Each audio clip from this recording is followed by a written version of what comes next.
dia. Muito obrigado primeiro aí pela participação. Muito obrigado por se disponibilizar. Agradeço mesmo. E para começar, eu sempre quero que você se apresente um pouquinho. Fala qual faculdade você fez, quando é que você se formou, para qual residência você prestou, para onde você está agora no R1. Conta um pouquinho mais sobre você, por favor. Certo. Então, eu sou maranhense, mas eu me formei na Universidade Federal do Pará no final de 2016. Né? Estava trabalhando nesse período e prestei agora para psiquiatria. Hoje eu estou em Curitiba fazendo, né, o R1 de psiquiatria pela Secretaria Municipal, né, de Curitiba. Entendi. E você começou a estudar para a prova de residência quando? Quando foi o primeiro ano, a primeira vez que você estudou? Esse foi o primeiro ano, né? 2020 foi o primeiro ano. Na verdade, eu havia iniciado em 2018, mas acabei desistindo, né? E aí voltei para estudar de fato agora em 2020, né? Ah, Toda essa questão da pandemia acabou assim fazendo com que eu desistisse também novamente no período de tempo, fiquei uns 2 meses sem estudar ali próximo a junho, mas depois consegui retomar e manter uma regularidade nos estudos. Entendi. Então, no ano passado, no início do ano, você começou estudando, aí teve a questão da pandemia, você acabou perdendo o foco na preparação, e mais ou menos você entrou na JJ em julho ou agosto? Você lembra exatamente? Eu acho que foi em agosto, né? Foi na turma do intensivo, né? Sim. Foi assim, no início do ano eu comecei com outro cursinho, né? Mas só que aí, assim, nesse período, depois de abril, eu já não consegui mais seguir o cronograma, né? E aí foi bem interessante que quando eu até entrei em contato para pedir uma ajuda sobre isso, aí foi me passado um cronograma mais extenso ainda, que era para eu poder conseguir acompanhar, né? E aí aquilo gerava um estresse grande, porque eu nunca conseguia ficar dentro acompanhando os outros, né? E aí eu acabei desistindo mesmo, né? Estudava um tema por semana, algo bem pequeno mesmo diante da preparação que era necessária. Além de que acontecia muito de o desempenho dos simulados, ele sempre variava, mas uma variação dentro de uma mesma faixa, ali próximo dos 55 pontos, que era praticamente a mesma pontuação que eu tinha antes de iniciar os estudos. Então, não houve muita diferença. Agora, eu sempre acompanhei a JJ nos podcasts, né? Porque além da parte de revisão, né? As revisões com questão, eu comecei a me interessar bastante a questão das técnicas de estudo, de revisão, algo que me chamou a atenção, né? Que fazia sentido para mim. E eu procurava aplicar isso, né? Com esse outro material, né? Foi algo que funcionou de certa maneira e fez com que eu retornasse, na verdade, né? Assim, em relação à motivação dos estudos, né? Tentando ver que tinha uma saída que não fosse puramente correr atrás de todos os assuntos que haviam passado até ali. Eu até te fazer essa pergunta, ia perguntar primeiro como é que você conheceu a gente? Se foi no ano passado Assim, mesmo, foi alguém que te falou, ou foi pelo Instagram, como é que foi que você lembra disso? eu conheci, ainda foi acho que pouco tempo depois que eu formei, foi por alguma publicidade no Facebook, né? Sim. E aí eu vi um vídeo onde explicava um pouco do conceito dos temas, né? Dos subtemas dentro de cada assunto, né? E até então eu não tinha tido contato com essa informação, assim, né? Porque a gente sabe que tem que estudar tudo. E aí falava em relação à relevância do tema, né? Da incidência de cada um e tal. E aí eu achei interessante aquilo, né? Mas acabei não comprando, né? Não matriculando, né? De fato mesmo, eu estava acompanhando de maneira mais intensa em relação a esses conteúdos livres, assim, em relação à live. Teve uma semana, né, no início do ano, onde foi apresentado, né, a parte dos Sim. temas, eu acompanhei essa semana e sempre acompanhei os podcasts, né. tanto as revisões, né, eu ouvia sempre no meu trajeto, assim, para o trabalho, quanto as conversas mesmo, falando mais dessa parte de técnicas de estudo, meditação, né, tudo isso fez muito sentido para mim, né, nesse período, né. E aí era algo que eu sempre levava também, acabava levando para outras pessoas, né. Uma coisa que fez uma motivação grande para mim, eu lembro de um podcast onde estava comentando em relação a essa questão da pandemia e que muitas pessoas, né, poderiam estar na mesma situação, né, de desistência, de achar que sem saber que dia que ia ser a prova, se ia acontecer, né? Isso realmente fez uma diferença para mim, assim, então, poxa, deve ter mais gente assim como eu, né? Então eu vou tentar sair dessa galera e de alguma forma ter algum desempenho que pelo menos, caso não sirva para passar nesse ano, mas sirva para ter uma base de preparação para o próximo ano, né? Foi algo bem interessante para mim. Entendi, muito legal ouvir isso. Eu ouvi, na verdade, ontem, eu tive uma conversa com uma aluna do intensivo, mais ou menos a mesma coisa, né? Essa coisa da desistência. Muita gente pensa em desistir no meio do ano quando está com essa nota mediana. Que bom que você não desistiu e conseguiu aí ter esse sucesso no ano passado. Mas aí eu queria entender um pouquinho mais. No ano passado, então, no primeiro semestre, você estava estudando em outro curso, você teve alguns problemas aí durante sua preparação, até que você entrou na JJ mais ou menos em agosto. Você falou que você estava tirando mais ou menos quanto nesse momento e quais eram as suas maiores dificuldades? Até esse momento, em relação aos desempenhos, tanto nos outros simulados quanto no próprio no simulado o primeiro simulado, né, da JJ, era uma faixa de 56 pontos. Uma variação muito pequena, de 52 a 58, mas ficava sempre aí. O que acontecia muito era que eu não conseguia fixar o tema que eu estudei há um tempo atrás, né? Eu até tinha uma agenda de revisões, mas que eu não, depois eu descobri, né, que não estava fazendo da maneira adequada, né? Então, sempre assim, se eu estudasse uma insuficiência cardíaca há 15 dias, eu já perderia aquelas questões e só ia lembrar de uma pneumonia que eu estudei na última semana, né? Mais ou menos assim, Sim. em relação aos detalhes que eram cobrados nos simulados, né? Então, eu via que eu acertava muito aquelas questões de temas mais corriqueiros, mas mesmo questões fáceis sobre alguns temas, eu errava por não ter fixado conteúdo básico mesmo, né, de alguns dos temas cobrados. Já outras questões, eu acabava errando algumas por não ter tido realmente um contato com aquele tema de algumas questões mais difíceis, né? E aí me gerava essa ansiedade, porque eu via naquele universo de 100 questões, né, outras 60 que eu não conseguiria acertar, ou alguns conteúdos que eu achava que sabia que era desse jeito, mas acabava errando, e erros, assim, consecutivos em assuntos bem semelhantes, né? E aí me fazia ficar preso dentro de um mesmo conjunto de temas muito pequenos durante um grande período de tempo, né? E aí eu não avançava em relação a esses conteúdos, né?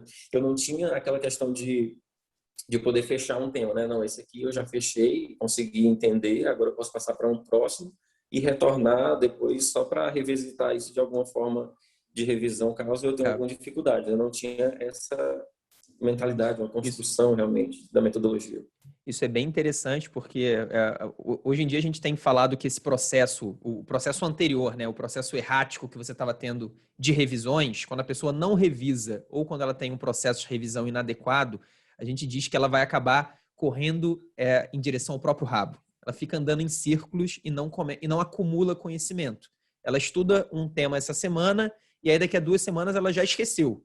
Só que daqui a 2 semanas ela está estudando outro assunto e ela já esqueceu desse, mas depois de 2 semanas ela vai ter esquecido o outro assunto também. E isso acaba gerando, no final, uma grande desmotivação, uma ansiedade, essa coisa de, não, então vou voltar a estudar aquele assunto lá atrás. Então, essa coisa da pessoa não conseguir andar. Esse é um problema muito comum que as pessoas têm. A gente Sim. está fazendo um conteúdo novo agora e a gente fala em 3 grandes erros da preparação. E um desses grandes erros ou a pessoa não revisar, ou ela ter um processo inadequado, não colocar o foco suficiente na revisão. Isso é muito legal, muito interessante você falar, porque você ter ficado os primeiros 6 meses e chegado apenas a uma nota de 52 a 58, mais ou menos em agosto. E aí, quando é que você fez a sua prova e quanto que você tirou lá no final? Qual que era a sua faixa de nota no final? Só para a gente entender. Claro que não deve ter sido só isso que você mudou na sua preparação, depois você pode até falar em outras mudanças, mas só para a gente entender o poder que uma mudança de metodologia pode fazer aí num desempenho. Bom, depois que eu comecei a aplicar, né, a estratégia em relação às revisões e ao estudo mais focado naquilo que realmente ia cair nas minhas provas, assim, no início do ano eu escolhi algumas provas que eu iria fazer, né? A minha prioridade tanto pela instituição que oferecia o curso, mas também pelo local, né, onde essa instituição estava. Então, inclusive aqui, por exemplo, Curitiba foi um local que eu escolhi pelo serviço em si, mas também pela qualidade de vida, né, de poder Sim. trazer minha família e ter essa qualidade também para eles, né? Porque, inclusive, pela minha nota no Sul e São Paulo, também eu poderia escolher um local lá, mas acabei pesando um pouco em relação a isso. Então, eu pude ver já as minhas notas escalando, assim, variando numa faixa maior, ali já no primeiro simulado, né? Porque eu consegui reter os assuntos durante esse período todo, pelo menos das questões, assim, fáceis, né? Essas eu vi que eu tinha aumentado o meu desempenho nessas questões, né? E aí comecei já uma variação ali, já próximo de 65, né? Foi já uma mudança que me deixou bem feliz, né? Só que acontecia assim, às vezes, né? Em alguns simulados, eu acabava descendo e aí procurava enxergar o porquê dos erros, né? E aí eu conseguia enxergar que não, e nesse eu consegui, assim, acabei errando mais, só que as fáceis eu continuei ali mantendo um nível bom e nas moderadas algumas coisas que eu realmente não havia entendido, né? E aí buscava fazer essas revisões de maneira mais direcionada. Mas só que assim, ao final da preparação, mesmo em relação às aulas e aos simulados, eu ainda não havia atingido um ponto em que eu considerasse que fosse suficiente, né, comparando as notas dos últimos anos. Então, eu ficava variando ali em torno de 73 a 75 por aí. Eu já achava a nota muito boa em relação ao meu início, mas eu sabia que não era suficiente. Então, o que eu observei foi que, a partir do momento, desde a primeira prova, que foi a prova do SURSE, né, do Ceará que eu fiz, até a última, foi uma evolução, assim, em relação ao desempenho, né? Não dá nem para considerar em relação ao número de questões, porque elas variam um pouco, mas a porcentagem mesmo, né? O percentual de acerto nessas provas, eu percebi que foi aumentando. Claro que no meio do percurso, houve a prova da USP, né? Que aí essa eu não tive um desempenho tão bom, foi uma prova um pouco mais difícil mesmo. Mas, for considerado de uma maneira geral, eu consegui um desempenho maior. Mas isso porque, assim, eu consegui ainda continuar fazendo essa aplicação das revisões. Então, eu consegui acompanhar as correções da prova e tentar ver, dentro daquela prova que eu havia feito, temas assim mais gerais que caíam nas outras provas, né, de questões fáceis e moderadas, que eu poderia pegar aquele conhecimento, né, uma aplicação nova ali, numa questão nova, para evitar de errar aquilo na frente, né? E isso eu pude ver de uma maneira bem assim prática mesmo durante esse período de questões que você vê às vezes se repetindo, né, a cobrança de um tema, e você consegue usar um raciocínio para não errar aquela questão, né, de entender o porquê que você errou ali atrás, procurar focar naquele erro, né, para poder não cometer novamente. E foi algo que me ajudou bastante, né? Outra coisa, assim, que eu achei essencial foi o estudo através das provas anteriores, porque realmente se manteve, né, essa questão das incidências dos assuntos para a maioria delas e a maneira que a banca cobra também é algo muito interessante, né? De ver isso inicialmente lá naqueles textos de comentários, né, sobre cada prova, né? Aquilo ali foi de uma maneira assim essencial também nessa preparação. Entendi. Então, eu acho que você tentando resumir esse percurso, você em agosto estava conseguindo aí tirar mais ou menos 50 e poucos por cento. Ao final, ali, quando começaram as provas, já estava mais ou menos nos 75, ainda precisava de um pouquinho mais. E conforme as provas vão chegando, isso é uma coisa que eu costumo falar sempre também com os nossos alunos, normalmente a gente vai melhorando ao longo das provas, porque, querendo ou não, a prova de residência é diferente da prova na íntegra que a gente faz em casa, né? A gente não está acostumado a fazer prova, o concurso tem uma pressão diferente, então a gente se acostuma, a gente revisa os nossos erros, a gente tem aquela produtividade da reta final, é uma coisa que normalmente leva a gente para frente. E pelo que eu entendi, você também fez provas aí de níveis de dificuldade também diferentes, né? Você fez o SUS São Paulo, fez o SURSE, no Paraná você deve ter feito a MP, não sei se você fez mais alguma prova Aqui no Paraná eu fiz Londrina, fiz Maringá também, né? Que são provas que têm assim as suas particularidades, né? E aí a última prova realmente foi a daqui no Paraná, foi aqui da SMS de Curitiba. E aí por fim a do Sul de São Paulo, né? Foi a última de fato. Aqui na do Paraná a nota de corte foi uma tendência que foi observada assim tanto na psiquiatria quanto para alguns outros cursos, né? Da nota de corte subir. E a concorrência também, de certa forma, aumentou, né? Que era algo que não se imaginava, né? Até foi um comentário que nos grupos a gente fazia, poxa, eu esperava que esse ano fosse ser mais fácil, né, em relação a isso, pensando nas desistências e tudo.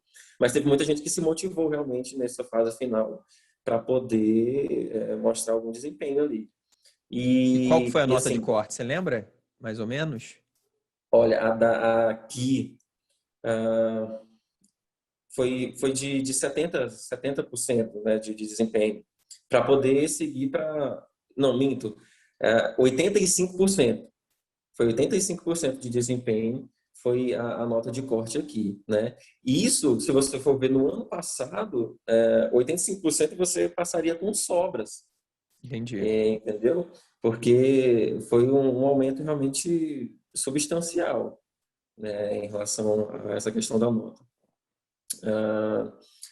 E aí nas outras a gente conseguia observar isso também, né, de pessoas com um desempenho muito bom, felizes pelo seu desempenho, mas triste porque não foi suficiente para poder ser aprovado, né? Então é algo até difícil às vezes de gerir, né, em relação a essa É. questão, né, do seu desempenho e como isso é necessário, né, para poder realmente conseguir uma vaga. Uma coisa que eu gostaria de pontuar em relação a essa questão da preparação, né? Porque nem sempre a gente encontra, mesmo fazendo as mudanças e tudo, mais aplicando metodologia, você não encontra um ambiente adequado, né? Parece que assim você tem que lutar contra os outros fatores, né? De plantões ou de família, e isso acaba sendo uma dificuldade que faz com que você, né, às vezes, se desmotive, né? No meu caso, por exemplo, eu tive uma dificuldade para assimilar essa rotina. E aí, assim, eu vi que eu teria que fazer alguns sacrifícios para poder manter isso. Assim, sacrifícios, mas mantendo o mínimo de qualidade também, né? Eu me lembro de um comentário do Barreto em algum podcast falando assim, se você tem 2 horas livres de estudo e só esse tempo, né? E não tem um tempo para fazer uma meditação, tem para você, né? E nenhuma atividade física, então você não tem 2 horas de estudo, né? Porque precisa incluir esses outros fatores, né, que aumentam a sua qualidade no tempo de estudo. Então, um exemplo, eu passei a ter que acordar mais cedo para poder fazer alguma atividade física e já fazer aquela primeira revisão no dia, e aí eu poderia seguir o dia para poder, sabendo que eu ia cumprir os objetivos que eu coloquei, né, naquele período, né? Então, não dava para esperar que isso viesse de uma maneira assim passiva, né, de você só assistir a aula e saber que tudo vai se encaixar direitinho nas suas necessidades. É interessante isso, porque eu acho que esse passo, o primeiro passo para a gente ter essa clareza e poder realmente mexer na nossa rotina é a organização, né? Quando a gente começa a se organizar, aí fica claro, pô, eu estou colocando aqui como meta um estudo que me tomaria 4 horas, só que eu tenho 3 horas livres. Ou eu só tenho 4 horas livres e eu tenho outras atividades que eu preciso fazer. Então, acho que essa coisa de você se organizar, você saber exatamente quando você vai estudar E se você realmente tem esse tempo para estudar, é uma coisa fundamental, porque quem não tem essa organização vai no modo automático, e o modo automático normalmente leva a uma sobrecarga, a pessoa realmente perde o foco, a pessoa para de fazer atividades físicas, a pessoa para de cuidar, de olhar para a própria saúde, e isso normalmente não termina bem. Isso é muito legal você ter falado. E aí uma coisa, você lá no início do ano, você entrou no curso extensivo, em agosto você entrou no curso intensivo da JJ. O que fez? Você já conhecia a gente. O que fez você entrar no JJ no curso intensivo em agosto? E por que você não entrou antes? Você lembra quais eram as barreiras, as dúvidas que faziam você ter esse pé atrás para entrar? E o que fez você, de fato, realmente tomar essa decisão? Olha, lá no início do ano, eu posso dizer que eu já acompanhava a JJ e achava algo muito interessante, né, em relação à metodologia e tudo mais. Eu acho que eu não levei tão a sério assim no início da preparação, que o fator mesmo foi em relação ao preço. O outro cursinho era mais barato e eu, poxa, vou fazer porque eu consigo usar os materiais e vou conseguir levando isso adiante, né? Foi algo que bem assim pragmático em relação a isso, né? Só de valor.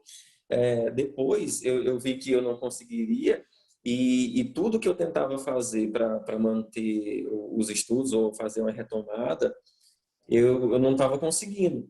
E sempre me remetia porque eu aplicava de maneira parcial assim a metodologia do que eu via, né, na JJ, né, nos conteúdos que eram colocados.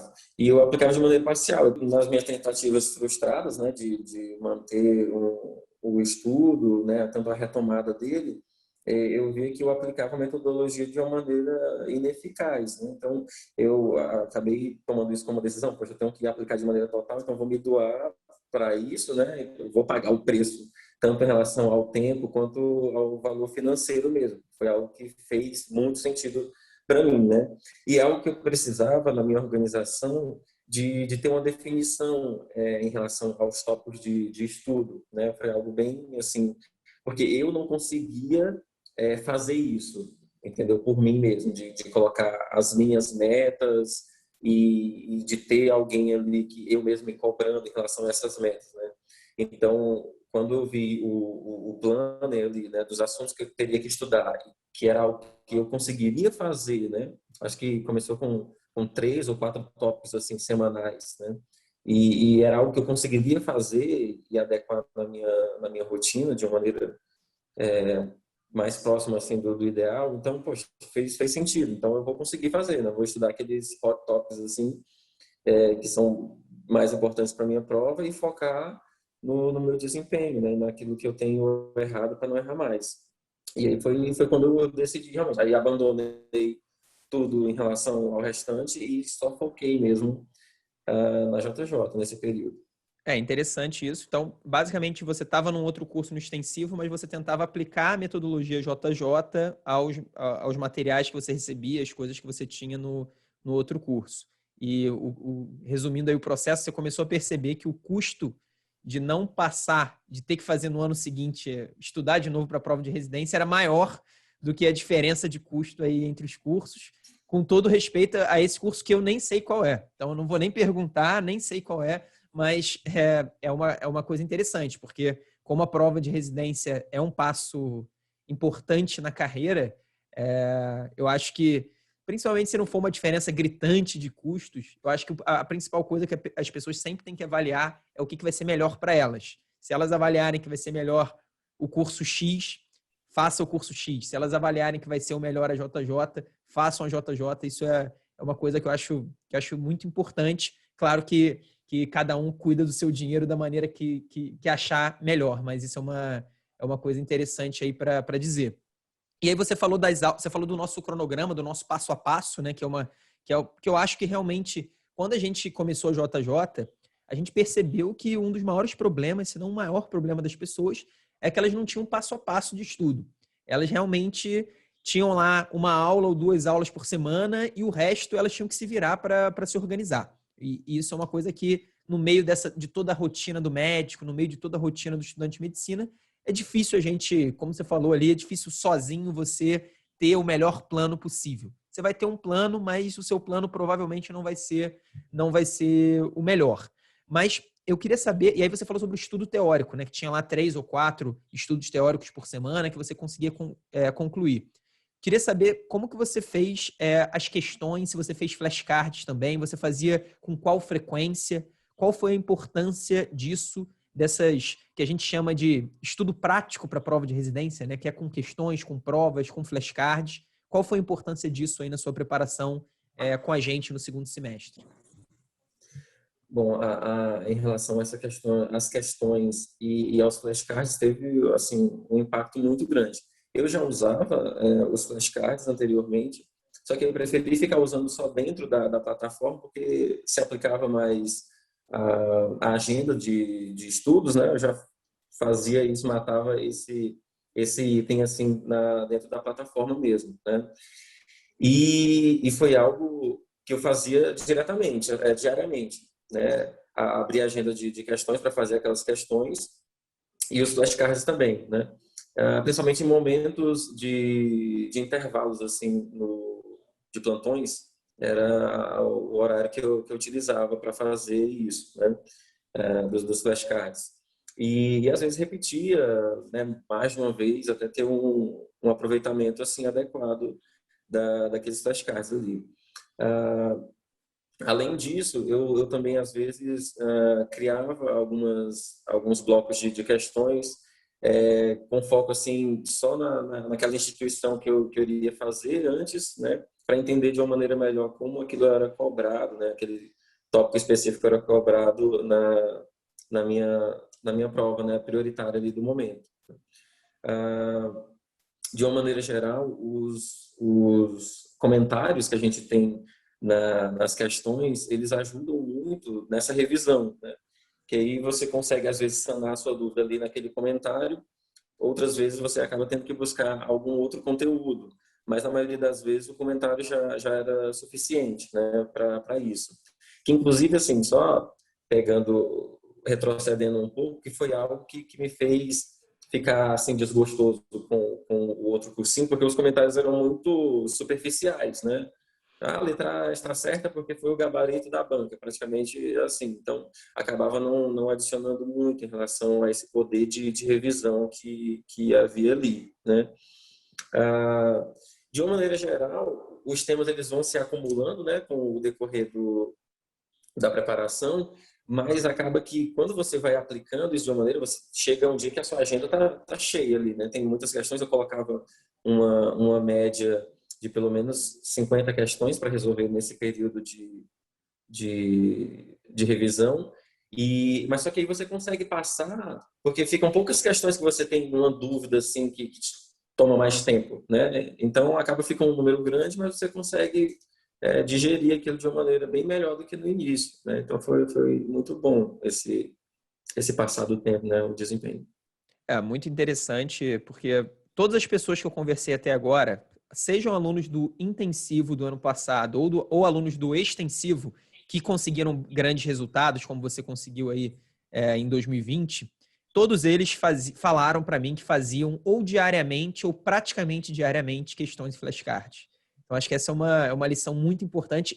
Eu falei que um dos grandes erros que a gente falou, que a gente vai citar no nosso novo conteúdo da preparação, é a falta de revisão ou não ter um processo adequado de revisão. O outro grande erro é a pessoa gastar muito mais tempo com teoria do que com prática. E prática na prova de residência é fazer questões, fazer flashcards e fazer provas. É a mesma coisa que você aí, Jamison, está aprendendo psiquiatria, está no R1 de psiquiatria, se você resolvesse gastar mais tempo com teoria de psiquiatria do que na prática. A gente sabe que o treinamento de residência é um treinamento predominantemente prático e normalmente, quase sempre, é o momento em que os médicos mais aprendem, né? Que o médico realmente Sim. sai da residência, apesar de ser, em alguns lugares, uma carga excessiva, mas, de qualquer forma, por ser um treinamento predominantemente prático, a residência acaba sendo um momento de muito aprendizado. Isso não é diferente na prova. Na prova, o treinamento prático são as questões, são os flashcards. Claro que tem que ser organizado, não pode ser você sentar e e ter que escolher na hora o que você vai fazer questões do quê, você ter que inventar isso da hora. É muito melhor quando você tem um direcionamento, quando você sabe exatamente o que você vai fazer. Mas então acho que eu sempre fico pensando, pô, o Jamison aumentou aí mais ou menos 20 e poucos pontos a nota dele. O que ele fez para aumentar? Porque é isso que a gente sempre busca para a gente tentar levar para os nossos alunos. E, assim, muito legal ver que um processo organizado de revisões e fazer questões e flashcards diariamente fizeram parte disso. Com certeza você teve muita disciplina nesse momento e até nisso, uma grande dificuldade dos nossos alunos, não só dos nossos alunos, como qualquer pessoa que estuda para a prova de residência, é esse gerenciamento do tempo. Você trabalhava no ano passado, inclusive no segundo semestre. Se trabalhava, qual que era a carga horária de trabalho e como que você fez para conciliar isso aí com a preparação? Olha, foi uma carga horária alta, assim. Eu, na verdade, não cheguei a diminuir tanto assim em relação à carga de trabalho. Eu dava em torno de 60 horas semanais de plantão, às vezes mais. O que eu consegui adequar foi assim a busca por plantões assim mais tranquilos, né, onde eu conseguiria usar aquele tempo para o estudo, né, algum intervalo do plantão. E às vezes você conseguiria ter assim uns 40 minutos, uma hora, sem que chegasse algum paciente ou durante a madrugada mesmo. Então, é isso que eu comentei mais atrás em relação a isso das dificuldades, né? E aí eu tenho família, eu tenho 2 filhos pequenos e em casa, no momento em que eles estão acordados, não dava para estudar, né? Eu até ficava recluso ali na salinha de estudos, mas algum vinha, batia na porta, chamava para brincar e aí eu acabava cedendo, né? Não tinha como, poxa, não tem como recusar isso. E aí foi quando eu passei bem assim, ansioso, estressado com isso, né? Porque eu não conseguia realmente colocar uma rotina de estudo. E aí foi quando eu tive que, poxa, então eu vou ter que me adequar a essa realidade. Não tem como eu esperar que o meu filho pequeno, ele entenda, não, o pai está lá estudando, né? Então, o que eu passei a fazer foi, usava o tempo do plantão, né, para o estudo, fazia algumas revisões durante os plantões mesmo, nesses plantões mais tranquilos, assim, e a resolução dos flashcards, né? Por vezes eu conseguia também assistir alguma aula, mas era muito difícil, né? Geralmente, as aulas eu assistia, assim, durante o trajeto para o meu PSF, demorava cerca de 40 minutos. Então, era um tempo que eu ia ouvindo aquela aula, né? E antes eu olhava, antes de sair de casa, né? Eu acordava por volta de umas 5 e meia, assim, da manhã. Aí dava um tempo de eu fazer uma atividade física de meia hora. E aí eu dava uma olhada no resumo daquele assunto, né? No mapa mental dele. Você falou que você ouvia a aula no trajeto do trabalho, né? Basicamente, você pegou o seu... Eu acho que o que você estava falando era uma coisa muito importante mesmo, porque você é uma pessoa que não tinha tempo e você tem todas as características possíveis de uma pessoa que realmente não tem tempo. Você trabalhava mais ou menos aí 60 horas e tinha 2 filhos em casa. Então, você realmente não tinha tempo. E o mais importante, você avaliou sua rotina, viu o que é possível, o que era possível ser mudado, o que não era possível ser mudado. Isso é uma coisa que as pessoas têm que ter essa clareza. Eu trabalho 60 horas. É possível diminuir para 40 ou não? É a primeira pergunta que a pessoa tem que fazer. Eu tenho 2 filhos em casa. É possível minimizar o impacto que eles vão ter na minha preparação ou não? A sua avaliação foi que você não mudaria nenhuma das 2 coisas e aí você foi em seguida para o plano. Tudo bem, não vou mudar essas 2 coisas. Qual que é o plano para eu estudar mesmo tendo essas dificuldades?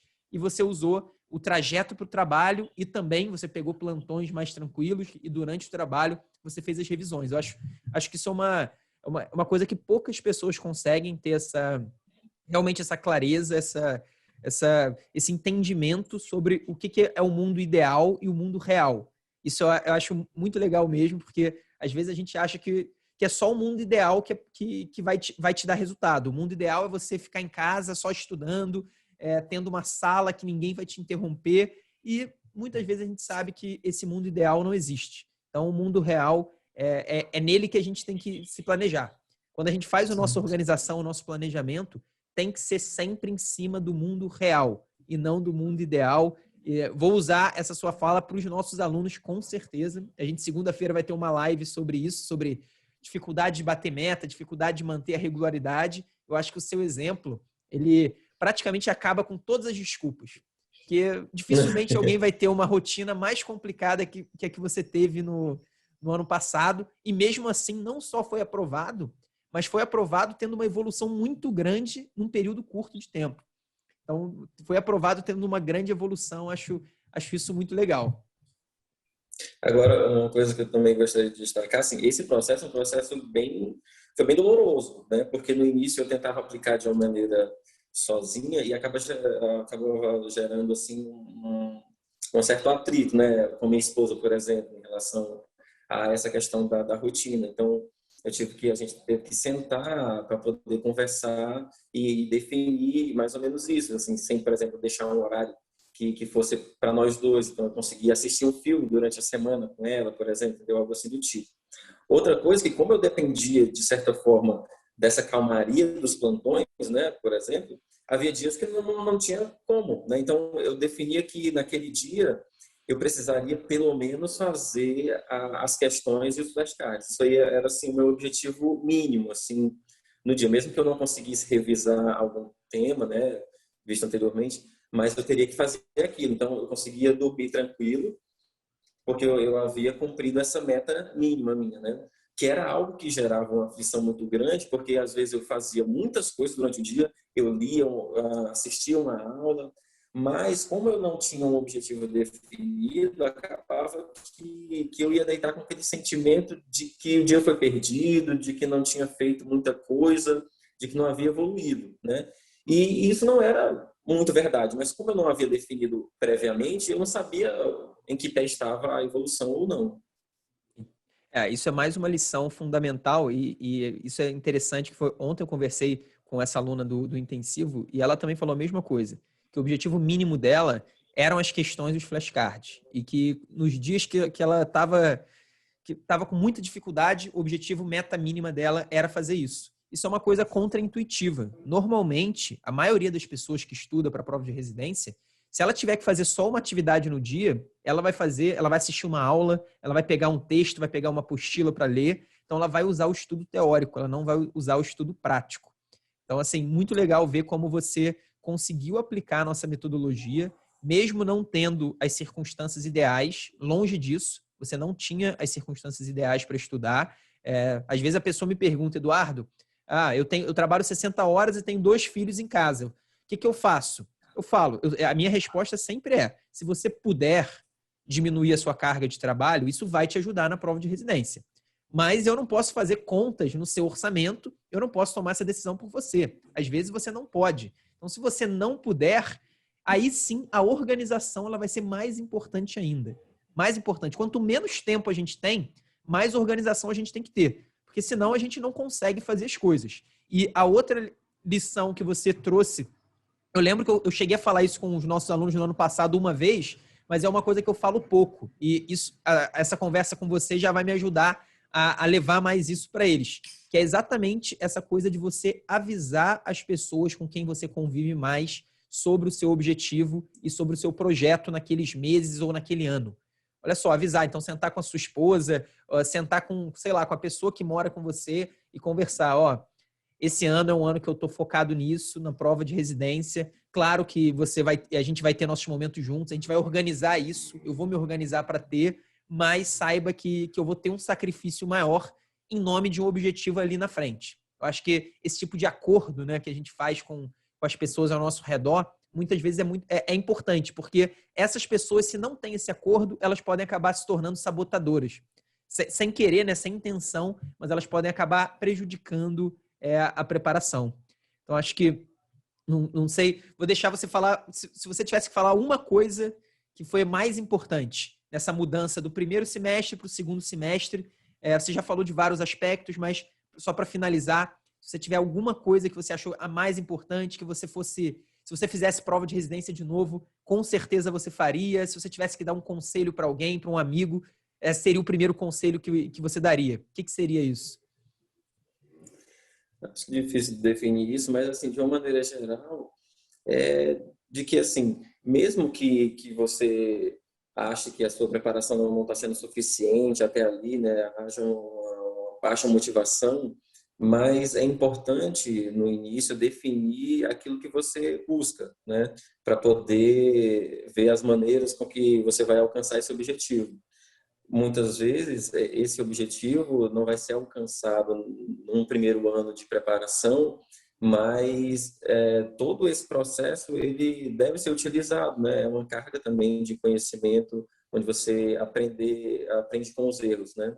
Eu acho que isso foi o mais importante, aprender com os erros, porque muitas vezes esses erros apenas serviam para deixar mal, de desmotivar, mas pelo contrário, eles foram o combustível realmente para poder manter assim um foco de preparação e saber que você está caminhando no caminho correto, né?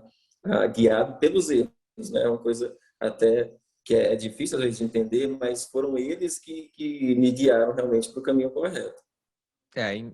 Eu costumo dizer que em qualquer aspecto de aprendizado, a gente só aprende com os erros. Ou a gente aprende com os erros dos outros, ou a gente aprende com os próprios erros. Isso não é diferente na prova de residência. E o lado bom é que, pô, se eu tiver, por exemplo, aprendendo a fazer uma intubação numa pessoa e eu errar, aí é um grande problema, né? Porque eu tô envolvendo ali a vida de uma pessoa. Agora, se você errar a sua questão de prova de residência na sua casa durante o treinamento, é um erro que não tem impacto nenhum em ninguém. Então, isso é uma coisa boa que as pessoas deveriam usar cada vez mais os erros. Excelente último take aí dessa conversa. Realmente, se as pessoas entrarem com essa mentalidade de que os erros são aliados da evolução e não adversários, com certeza elas já começam muito na frente na preparação para as provas. Jamison, muito obrigado mesmo pela conversa. Foi muito legal ouvir aí a sua experiência. Desejo todo sucesso para você nessa residência de psiquiatria, que é uma especialidade muito, muito legal. Gosto muito de psiquiatria e desejo tudo de bom para você. Então, eu agradeço a oportunidade, agradeço todo o conhecimento, esse feeling que vocês têm passado e que tem com certeza ajudado muita gente. Boa. Valeu, Jamison. Um abraço. Tchau, tchau.